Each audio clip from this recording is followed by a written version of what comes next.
MTN News. This is Positively Montana, sponsored by Whitefish Credit Union. Hello, I'm Phoenix O'Connor. Welcome to this week's edition of Positively Montana, where we showcase some incredible Montanans making a difference in their community in the unique voices of Big Sky Country. Well, we start in Helena this week, where a group of people from a local grocery store wrapped up a 2-year project to make sure kids of all abilities are visiting a popular park and also have an opportunity to play. Sam Hoyle reports. Swinging on a swing seems like a pretty simple thing, but just imagine, for the first time in 40 years, being able to do that. And some members of the community are now going to be able to do that, thanks to this. Vans Thriftway in Helena began raising money for a wheelchair swing to put in Helena's Memorial Park 2 years ago. And approximately $4,000 later, the dream is now a reality as the city of Helena finished the install of the adaptive equipment earlier in August. Carrie Jones, a Helena resident who uses a power wheelchair, noted there was a similar piece of equipment prior, but it wasn't exactly up to snuff. They had when we were kids, but it didn't really work very good. So having one that actually works, and it's gonna be exciting to see all the kids in the community being able to use it. THERESA GARDNER said this was the first time in her 46 years of life where she was able to get onto a swing in her wheelchair, which was a positive emotional experience. I was just like, finally, it felt like I was doing something that I wanted to do for years, and finally they decided to do something, and it really means a lot to me. I'm 46 years old, and I'm finally getting to swing on a swing in a playground. 46 years. Sarah Dunlap, an employee of Vans Thriftway in Helena, said the idea was sparked by the simplest of things. We just felt that our community needed something like this, for we have so many members that want to have a little fun too. And we didn't see one. I saw a picture with a kid's face on it after swinging in a wheelchair swing and thought that's what everybody should be able to experience. Adaptive swing set can be found at Memorial Park in the playground, and as for what's next for Vans Thriftway, Dunlap says she's not quite sure, but they'll certainly think of something. Reporting in Helena, Sam Hoyle, MTN News. Finley Point volunteer firefighters risk their lives to help save their neighbors' homes. Now they're asking for community support. On behalf of my family, I just want to help kickstart the fundraiser for some more tools so that you have the equipment to do the jobs. Thank you. Thank you. 17 volunteer firefighters who risked their lives to save their neighbors' homes fighting the Boulder 2700 fire near Finley Point are now asking for community help. Our equipment does need to be updated. We do have some stuff that is over 20 years old. Finley Point Yellow Bay Fire Chief-elect John McCullough is asking for community support to update firefighter safety equipment and technology for when disaster strikes again. We receive tax funds from our county, and they support our operations of the department. They pay our bills, and they do afford us some equipment. Rarely are we able to upgrade or update some of our outdated things without the support of our community donors. McCullough and his firefighters were first on scene when the wind-driven fire exploded out of control the night of July 31st. He says some volunteer firefighters worked more than 48 hours straight to help save neighbors' homes. There was no backup. There was no, I'm gonna go take a nap. There was no break. It was exhausting. I'll tell you, it was truly exhausting, and it wiped a lot of us out for the following week just to recover from sleep and fatigue. Susan Karstensen was evacuated from her home just north of Finley Point off Highway 35 as the fire came dangerously close. I think it's about a quarter of a mile. Somebody else measured and said 200 meters. Susan says giving back to the firefighters who helped save her family home is the least she can do. If you're going to do that job, the last thing you should worry about is, are your tools kind of up to date, or are your tools sufficient? Is there a hole in your boot or not? It's just, and so I'm incredibly thankful for them, all the people who came and worked on the fire from around, the folks in Polson who put people up. Well, we all need to help each other. McCullough says he and his fellow firefighters put their day jobs on hold to fight the Boulder 2700 fire. The support they've received from their neighbors has proven that sacrifice was worth it. And some of the support and just the fist pumps or the thumbs up or thank yous, that goes a long ways. And that a thank you goes so far when you're working with probably any organization, but especially those of us that give up our daily lives to come do this. In Polson, Sean Wells, MTN News. Thousands of businesses are understaffed and overworked. This traveler went above and beyond to show his appreciation for this restaurant staff. Tracy's is great. Where should I start? The staff that we choose and we hire are hand-picked and we all work very well together. Their food is delicious and made from the heart. Let's talk about their staff. Oh, how they love to laugh. Whether you're a local or just passing through, rest assured they will take care of you. If that sounded like a Dr. Seuss book to you, good. Those were just a few stanzas from the poem left on the table of the downtown diner Tracy's. The food industry can be an unforgiving field at times, but recently the staff at Tracy's Family Diner was given a long overdue thank you. That gentleman that wrote the poem for us had come in the morning before when we were completely slammed. He ate breakfast, he left, went to Albertsons and brought back donuts for us. A man just passing through was greeted with that Western warmth and wanted to make sure that it did not go unnoticed. Like, it's not very often that it happens. First donuts, then a handwritten poem. In a time where skeleton crews and stressed out workers are more common than not, a simple thank you can make all the difference. So that kind of stuff makes us feel good that at least there are people that do notice how hard we work and that there always isn't that recognition of the work that we're putting out to make everybody happy. Tracy's is like many other businesses across the country who are just doing their best. If there's one thing we can learn from this kind gesture is that we need to thank those who show up and continue to work. In Great Falls, Lindsay Stinger, MTN News. Well, something that may seem harmless to us can cause some major issues for wildlife. A heartbreaking story turns into success through a communal effort of residents and researchers. MTN's Tanner Saul has more. Baling twine is a huge problem. And then we noticed the little chick was stuck in there. Unique among raptors for their live fish diet in North America, ospreys are a familiar sight flying over rivers and lakes and standing on their massive nests. These large birds were once on the verge of vanishing due to pesticides, specifically DDT from the 1950s to 70s, and in 1972 DDT was banned in the US, allowing their numbers to rebound to much healthier populations that we see today.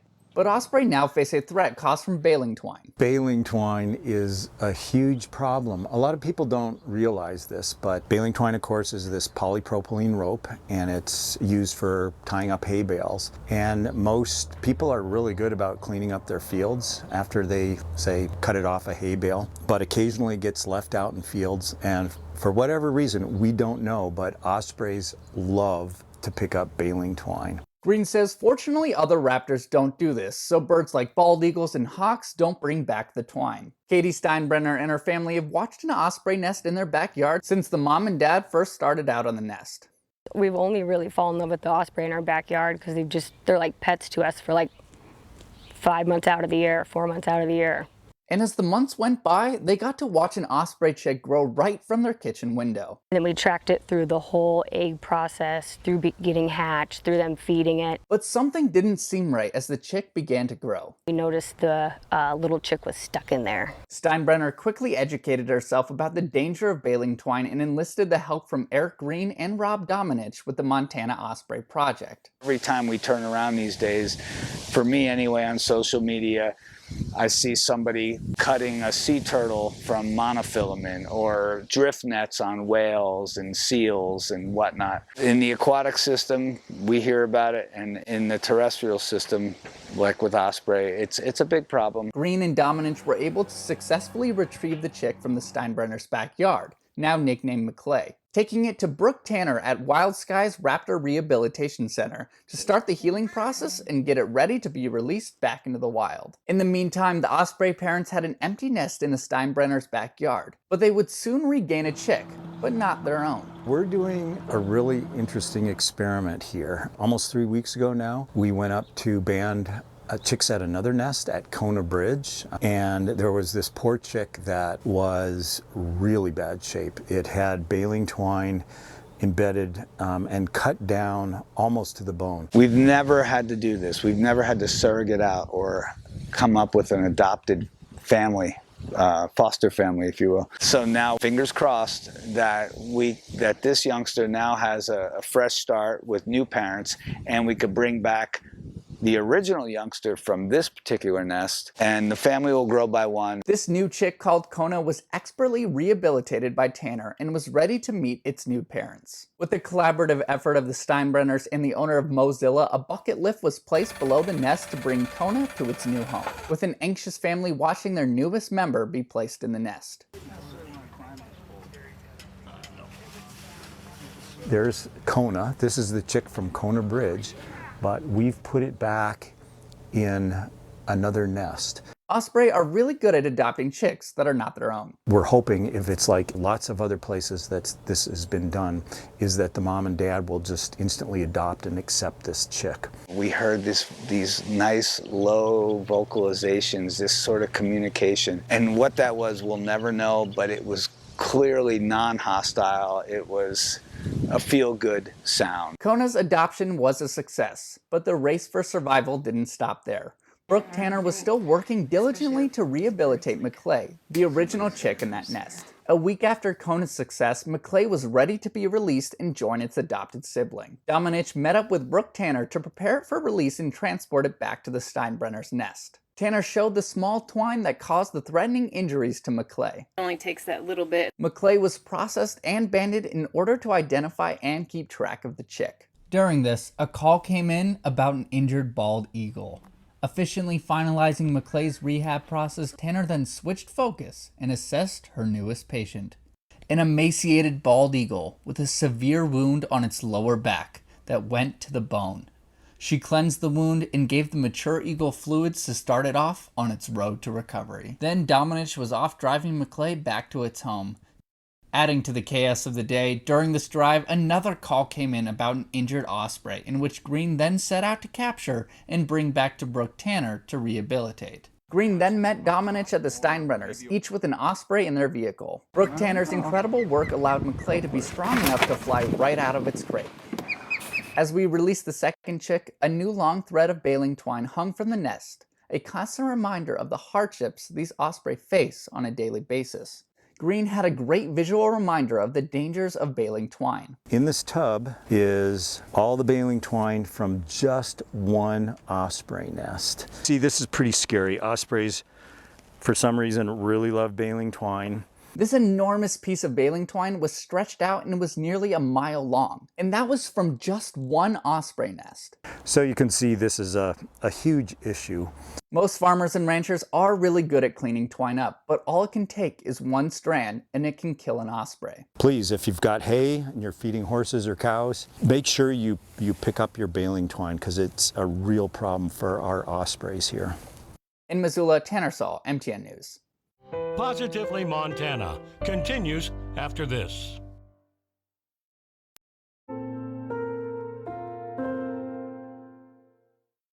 A new $2.2 million federal grant will now help support students enrolled in Montana State University's Caring for Our Own nursing program. The majority of those dollars will go directly towards helping students in the program turn their dreams into reality, dreams to enter the medical field and take their skills back home to bring change to their communities. I got to meet some of the students who just learned they'll benefit from that new funding. Seeing it just seems like a great opportunity to make people feel better. This is Cheyenne Whiteman, a sophomore from Crow Agency, currently enrolled in Montana State University's Caring for Our Own program for Native American nurses. She's one of 15 nursing students who will benefit from a 4-year nursing workforce diversity grant.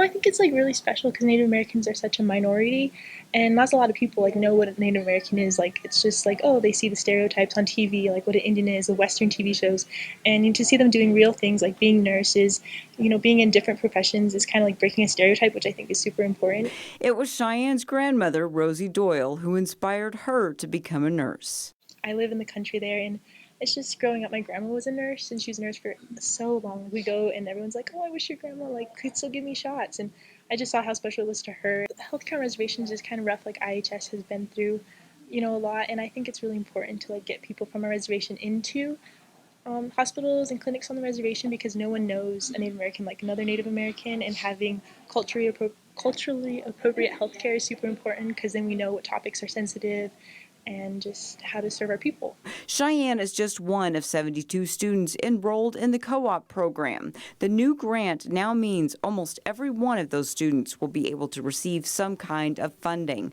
They tell me they come from areas where not a lot of natives are going to school, many because they simply can't afford to. Now they say they have a better shot at graduating and inspiring others back home that they can do the same.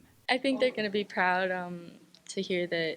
I know my family is proud. My grandma especially is very excited for me. Each student explained they had to overcome challenges to make it here, like Danielle TAPAHA. She grew up on the Navajo reservation. We have the biggest tribe in the U.S., and my reservation covers 4 states. The biggest tribe, it's hard for a lot of us to get scholarships, and there's a lot of students. I was so happy. I was just filled with overjoy that I actually can get into this program, and that it's being paid for me is just another blessing. Others say simply leaving the reservation is the biggest challenge of all. Mostly because a lot of natives are family oriented, and I just feel like they have close families and they don't want to leave each other. Dr. Laura Larson says that's exactly why the Caring for Our Own program's emotional support and the funding it offers are so important. The money is one thing. The program's tight-knit community is another.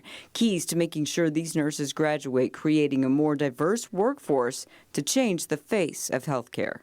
So that would be in this state that we'd have 6 to 7% of our nurses would be American Indian, and right now we're less than 1% of our nurses are American Indian. So that's important that we have providers who understand us and that we trust with our health care. And so what the research shows that outcomes are better if Native American families have care from Native American nurses. About 90% of our students from the last 20 years have all gone to practice in rural parts of Montana. They are educated in Montana and they stay in Montana. That's what brings us to Tina Redstar. She's the Assistant Director of Nursing at Crow Hospital. She came to speak to students during orientation as they prepare for classes. It's worth the sacrifice. She says every hand up, every word of encouragement makes a big impact. It's going to be hard, but it's going to be worth it in the end, because I've been there, done that, and felt like I wasn't going to make it at a couple times, but I pushed through, and now I'm the Assistant Director of Nursing at the Crow Hospital. Proving they can push through is exactly what each student here says they aim to do for a better life for themselves, for better health care for Montana. My great-grandmother always told us and told my whole family that our community will support us, so what you need to do is give back to your community, and that's what I intend to do. Almost every aspiring nurse I spoke with explained a family member in the nursing field helped fuel their dreams to go into healthcare. 90% of the $2.2 million goes directly to pay student scholarships, for tuition, for fees, books, and supplies. Co-op supports both undergraduate and graduate students with advising and also tutoring. Students say it's a group that's like a family and one of the main reasons they chose MSU. In Bozeman, Holly Brantley, MTN News.